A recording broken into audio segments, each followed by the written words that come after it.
안녕하세요. 미친 신우의 헛소리 때문에 하마터면 이혼 엿딱지를 달 뻔한 30대 여성입니다. 어디 가서 하소연을 하자니 제 얼굴에 침 뱉기 같아서 차마 입이 안 떨어지고, 그렇다고 그냥 넘어가자니 성질이 뻗쳐서 하루하루가 지옥 같은 게 정말 미치겠더라고요. 그래서 이렇게 익명의 힘을 빌려 제 이야기를 하러 왔어요. 남편하고는 지인의 소개로 처음 만났습니다. 당시 저는 동네에서 작은 옷가게를 운영하고 있었고, 남편은 회사를 다니는 평범한 직장인이었죠. 지인 말로는 저희 둘이 성격도 조용조용하고 뭔가 서로 풍기는 분위기가 닮아 있다며 꼭 만나게 해주고 싶었다고 했어요. 그리고 지인의 말대로 남편과 저는 닮은 구석이 많았습니다. 여러 사람과 만나 왁자지껄한 분위기에서 서로 어울리기보다는 한두 명의 친한 사람들과 속 깊은 이야기를 나누기 좋아하고, 동물이라면 사족을 못 쓰는 것도 비슷했죠. 하지만 무엇보다도 취향이라고 해야 할지 입맛이라던가 좋아하는 영화 장르라던가 그런 게 비슷하니 참 좋더라고요. 그래서 2년이란 시간 동안 서로 불만 없이, 크고 작은 다툼 없이 연애할 수 있었던 것 같아요. 남편이나 저나 처음부터 결혼을 생각하고 만나기 시작한 것은 아니었지만, 저 32, 남편은 36이다 보니 언젠가부터 자연스레 결혼 이야기가 나오기 시작했어요. 사실 남편은 어땠는진 몰라도 저는 결혼에 대해 막연한 두려움이 있었는데, 남편과 만나면서 제 마음의 벽이 허물어졌다고 해야 할지, 만약 결혼을 한다면 이 사람이랑 해야겠다는 생각을 종종 했었답니다. 그래서 화창한 어느 봄날, 남편이 공원에서 저에게 조금은 어설프지만 진심을 담아 프로포즈를 해왔을 때, 저는 기쁜 마음으로 그 프로포즈를 받아들였네요. 그리고 그때부터는 솔직히 모든 게 일사천리로 진행이 될 줄로만 알았죠. 하지만 인생이란 게 원래 뜻대로 되는 게 아니라더니 막상 결혼 준비를 시작하면서 하나둘씩 따져보니까 남편 한 사람만 놓고 보면 그래도 크게 마음에 걸리는 건 없었는데, 시댁의 상황이 영 탐탁지가 않더라고요. 일단 남편의 가족관계만 두고 보자면 아버님은 남편이 어렸을 때 일찍이 돌아가셨고, 이후로 어머님과 누나 그렇게 세 식구가 서로 의지하며 살았다고 들었어요. 특히 남편하고 신우는 8살이나 차이가 나다 보니 어머님만큼이나 신우도 고생을 많이 했다대요. 그래서 남편은 말끝마다 우리 불쌍한 누나, 우리 누나가 고생을 많이 했지, 우리 누나 같은 사람이 없어, 뭐 이런 말을 자주 하더라고요. 그런데 솔직히 이게 그렇게 듣기 좋지는 않았습니다. 물론 남매 간의 우애가 좋은 건 응당 본받아야 할 일이고 칭찬받아 마땅한 일이지만, 고부 사이만큼이나 어려운 게 신우와 올케 사이라잖아요. 그러니 제 입장에선 만약에 신우랑 나랑 부딪히는 일이 생기면 남편이 과연 내 편만을 들어줄 수 있을까 하는 좀 유치한 걱정이 자꾸 되는 거예요. 만약 남편이 공평하게 한답시고 중재를 하려 든다거나 신우 앞에선 신우 편 들고 제 앞에선 제 편을 드는 식으로 처세를 한다면 그 또한 정말 짜증날 것 같았으니까요. 아무튼 남편이 어찌나 신우에게 애틋한지 부담스러웠던 게 사실입니다. 하지만 그래도 결국 남편과 결혼을 하기로 한 결정을 번복하진 않았어요. 당시 신우는 어머님과 대전에 살고 있었고 계속해서 그렇게 모시고 살 거라고 했기에 저희 부부와 그렇게 자주 만날 일이 있을 것 같진 않았거든요. 그래서 솔직히 살면서 신우랑 마주치면 몇 번이나 마주치겠나 싶어 더는 신경 쓰지 않기로 했던 거죠. 그런데 결혼식을 올리고 반년도 지나지 않아 또다시 생각지도 못한 상황을 마주하게 되었습니다. 남편이 지방으로 가게 되었거든요.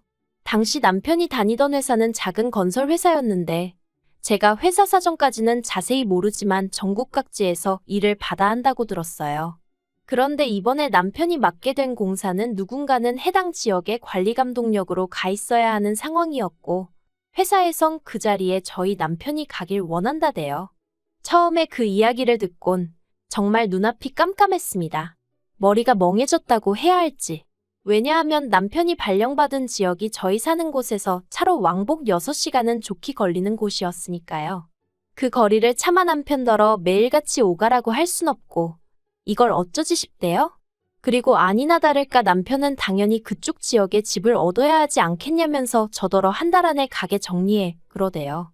그런데 솔직히 남편과 떨어져 지내는 건 싫었지만 동시에 현실적인 고민을 안 할 수가 없었습니다. 저희 남편, 어디 가서 말하기 부끄럽지만 한 달에 270 정도 벌어요. 외벌이로 가정을 꾸려나가기엔 턱없이 부족한 돈이죠. 하지만 다행히 제가 동네에서 하는 옷장사이긴 해도 단골이 꽤 많아요. 그래서 저도 얼마나 많이는 아니지만 남편만큼은 벌어오고 있었거든요. 그러니 무턱대고 남편과 떨어져 있기 싫다는 이유로 제가 하던 일까지 접어가며 따라가는 건 아니다 싶대요. 까놓고 말해서 남편 따라 연고도 없는 그 지역에서 하루 종일 무슨 집 지키는 강아지 마냥 남편만 기다리며 살기도 싫었고요. 그리고 비록 지금 사는 집이 오래된 구축 아파트긴 했어도 엄연히 저희 명의였던 데다가 처음에 이사 들어올 때 신혼집 분위기 낸다고 리모델링도 싹 다 해서 들어왔어요. 그런데 이 집을 남한테 세를 주고 저희는 저희대로 지방에 내려가서 세를 얻어 산다. 솔직히 생각만 해도 짜증도 나고 속도 상하고 정말 내키지 않았죠. 그래서 며칠의 고민 끝에 남편에게 같이 가는 건 아닌 것 같다고 했어요. 나도 서운하고 섭섭하지만 당분간 주말 부부로 지내자고요. 그리고 다행이라고 해야 할지 남편의 반응은 비교적 덤덤했습니다. 그리고 아닌 게 아니라 얘기를 나눠보니 남편도 저랑 비슷한 생각을 했더라고요. 그러면서 남편이 자기가 능력이 부족해서 이런 일이 생긴 것 같다고 미안하다는데 솔직히 철없는 생각이지만 남편이 상사한테 말이라도 한번 해보면 안 되나 싶대요. 막말로 남편 회사 사람들이래봤자 많지도 않고 저희 결혼한 지 얼마 안 된 거 다 알 텐데 이런 시기에 지방 발령을 꼭 내야 하는 건지 한번 따져보라고 하고 싶었죠. 하지만 저희 남편, 솔직히 그런 주변머리가 없어요. 그러니 위에서도 저희 남편을 꼭 집어 발령을 낸 걸지도요. 아무튼 저희는 이렇게 된 상황과 결정을 양가에 알렸습니다. 그리고 친정부모님은 하나뿐인 딸이 시집간 지 얼마 되지도 않아 대부분의 시간을 독수공방하게 생겼다며 몹시 속상해하셨어요. 하지만 시댁의 반응은 좀 달랐습니다. 며느리가 혼자 있게 된 것보다 남편이 마누라 없이 혼자 어떻게 생활을 하냐며 속상해하셨거든요. 아무리 팔은 안으로 굽는다지만 저랑 만나기 전에 혼자 내리 10년을 자취를 했던 남편인데 갑자기 저랑 결혼을 하고 나서는 제 도움이 필요하다고 생각하시는 게 좀 황당하대요. 하지만 황당한 이야기는 이게 다가 아니었습니다. 본격적으로 남편이 지방으로 내려갈 준비를 시작하고 얼마 지나지 않았을 때였어요. 어디서부터 이야기를 해야 하나 싶은데 신우에게는 아들이 하나 있습니다. 나이도 21살로 성인이에요. 왜냐면 신우가 시집을 꽤 일찍 갔어요. 아버님 돌아가시고 어머님이랑 고생하던 시기에 시매부가 신우한테 참 잘해줬었다나 봐요. 그래서 일찍이 결혼하고 시조카 낳고 그랬는데 시매부가 시조카 중학생 되던 해인가 여자가 생겼다며 이혼하자고 들더랍니다. 얼마나 그 여자한테 홀렸는지 자식이고 재산이고 다 필요 없다면서 도장만 찍어달라고 빌더라나요? 그래서 남편이 시매부를 쫓아가서 아주 두들겨 패놨었다는데 아무튼 그렇게 신우가 이혼하고 이후로 시조카를 혼자 키웠는데 문제는 어찌나 오냐오냐 키웠는지 한마디로 개념이 없어요. 하지만 무엇보다도 제가 시조카를 이토록 싫어하게 된 건 한 가지 찜찜한 일이 있었기 때문이에요. 결혼식 당일 원래는 남편 친구 둘이서 남편 쪽 축의금을 받아주기로 했었는데 시조카가 갑자기 그런 건 원래 가족 한 명 친구 한 명이 같이 해야 되는 거 아니냐며 딴지를 걸대요. 말이야 돌려 했지만 한마디로 남편 친구들을 어떻게 믿냐는 얘기였죠. 그리고 그 얘기를 듣고 남편이 크게 화를 냈어요. 자기 친구들을 뭘로 보고 그런 소리를 하느냐면서요. 하지만 옆에 있던 신우가 아주 틀린 말도 아니라면서 그러니까 그냥 깔끔하게 자기 아들이랑 친구 한 명이랑 돈 받으라 해 하는데 그래서 결국 자의반타의반으로 조정을 하게 되었죠. 그런데 며칠 뒤 남편과 제가 그날 고생했다는 뜻으로 남편 친구에게 밥을 사게 되었는데 어느 정도 분위기가 무르익었을 무렵 친구가 조심스럽게 이 얘기를 어떻게 해야 할지 모르겠다면서 그래도 알려주는 게 좋을 것 같다고. 시조카가 축의금에 아무래도 손을 댄 것 같다는 거예요. 자기가 급한 전화를 받느라 잠깐 자리를 비웠었는데 그때 시조카가 봉투 몇 개를 숨기는 것 같았다면서요. 아, 정말이지 그 이야기를 듣는데 심란하더라고요. 그래서 남편을 쳐다봤는데 남편 표정이 마치 뭔가 이미 알고 있는 사람 같았달까요? 그래서 그날 집으로 돌아오는 길에 아까 당신 친구가 한 말이 너무 신경 쓰인다며 남편 반응을 슬쩍 떠봤습니다. 그러자 남편이 실은 자기도 마음에 걸리는 부분이 있긴 한데 그래도 혹시나 자기가 잘못 생각한 거면 뒷일을 어떻게 수습하나 싶어 그냥 넘어갔다며 그냥 이 일은 묻고 가자대요. 하지만 제 성격이 원래 옳고 그른 건 꼭 따져야 하는 편이라 결국 남편 축의금 명부를 옆에 펼쳐놓고 남편을 붙들어 앉혀놓고 하나씩 계산을 맞춰나갔습니다. 그리고 다 계산하고 나니까 정확히 40만 원이 비더라고요. 황당했죠.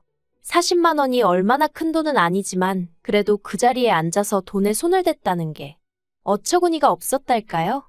그런데 남편이 이 일은 신우한테도 시조카한테도 말하지 않았으면 좋겠다대요. 일 크게 만들어서 서로 좋을 게 뭐가 있냐고. 막말로 우리가 앞으로 시조카한테 우리 돈을 맡길 일이 뭐가 있겠냐면서 그냥 용돈 한번 줬다 생각하고 넘기자며 저를 계속 말리더라고요. 그래서 결국 저도 그냥 넘어가는데 동의했어요. 솔직히 증거가 확실히 있는 것도 아니고 저도 결혼한 지 얼마 되지도 않은 시점에 시댁 식구들과 얼굴을 붉히고 싶진 않았으니까요. 그런데 남편의 이사 날짜가 잡히고 나자 신우가 정말 골 때리는 얘기를 꺼냈습니다. 공무원 시험을 준비하는 시조카를 저희 집으로 보내겠다는 거였죠. 아무래도 대전보다는 서울에서 공부하는 게 더 유리할 것 같다면서 말해요. 당혹스러웠어요.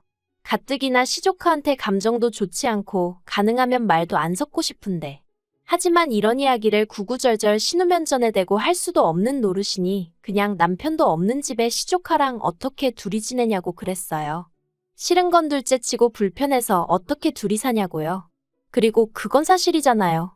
시조카 오면 보나마나 처음엔 안 그래도 된다고 해도 결국 뭐 좀 해먹여라 이거 해줘라 저거 해줘라 바라는 게 얼마나 많아질지 안 봐도 뻔할 뻔잔데 막말로 똥물에 꼭 발을 담궈봐야 똥물인지 아나요?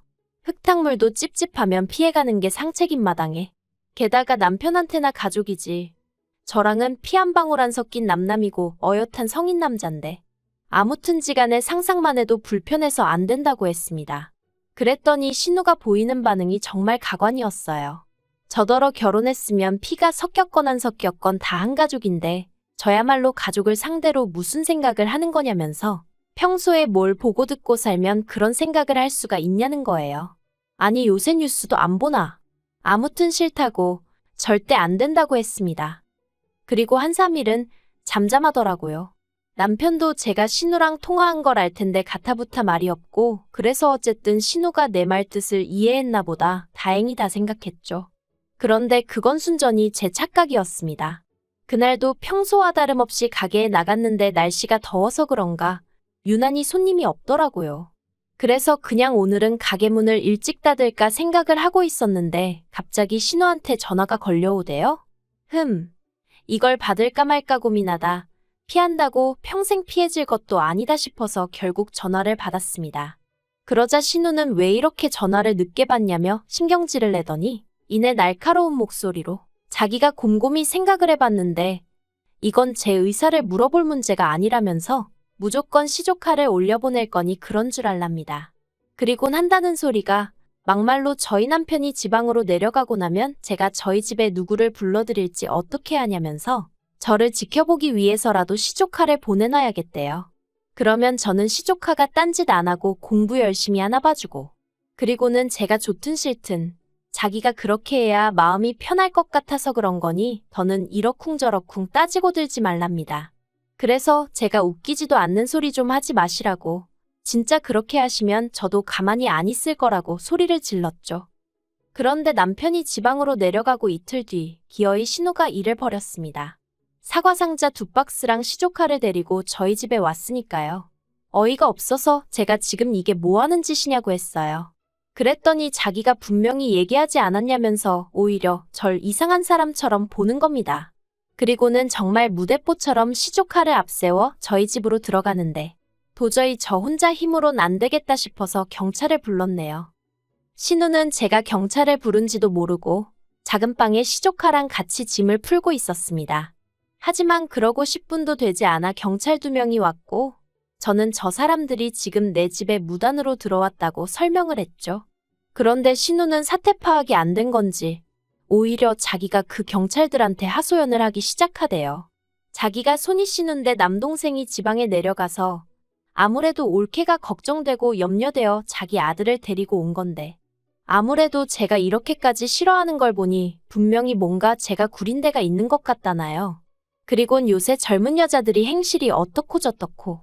그러자 경찰들이 어이없고 난감한 표정으로 절 보며 어떻게 하고 싶냐는 거예요. 그래서 일단 내보내달라고, 그리고 주거침입 및 명예훼손으로 신고하겠다고 했어요. 그러자 그제서야 시조카 얼굴이 점점 허옇게 질려가더니 지엄마, 그러니까 신우한테 그만하라고 그냥 가자고 하대요? 이러다 제가 자기 고소하고 합의 안 해주고 그러면 공무원 시험 응시 못한다면서요. 사실 전 그런 줄은 몰랐고 그냥 신우한테 화가 나서 한 소리였는데 시조카의 다급한 표정을 보니까 오히려 제가 좀 당황스러웠네요. 아무튼 경찰들도 옆에서 그건 용케 잘 알고 계시네요. 그런데 이런 짓을 하시면 어떡합니까? 하고 어이없어 하더라고요. 그래서 되게 허무하게 신우랑 시조카랑 저희 집 밖으로 끌려나가다시피 나갔어요. 사과 상자는 경찰들이 옮겨줬고요. 그리고 분해서 어쩔 줄 몰라 하는 신우한테 아들 앞길에 소금 뿌릴 거 아니면 행동하기 전에 생각 좀 하라고 한마디 했습니다. 차마 이러니 심해부가 질려서 바람이 난 거 아니냐는 소리는 목구멍 끝까지 올라왔지만 그래도 시조카도 있는 데서 할 소리는 아닌 것 같아 꼭 참았네요. 그리고 그날 밤 남편한테 전화해서 정말 불같이 화를 냈어요. 당신 누나 경우가 없어도 너무 없는 거 아니냐고. 아무리 그래도 그렇지 날 뭘로 보고 감시를 하니마니 하더니 기어이 올라올 수가 있냐 했죠. 그러자 남편이 꼴에 팔은 안으로 굽는다고 자기 누나가 매형이 바람펴서 마음고생을 좀 하지 않았냐. 그래서 좀 오버를 한 것 같다며 한 번만 이해를 해달라나요?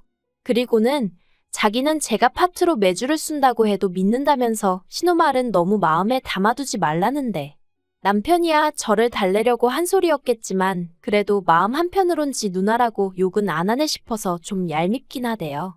그래도 이 정도면 신우도 어느 정도 상황 파악이 되었겠죠? 저를 만만히 보면 안 된다는 것도 알았을 거예요. 그쵸? 앞으로도 할 말이 있으면 참지 말고 해가면서 살아야겠어요. 제가 남편이랑 결혼을 해서 신우보다 아랫사람인 건 맞지만 그게 신우한테 찍소리도 하면 안 된다는 뜻은 아니니까요.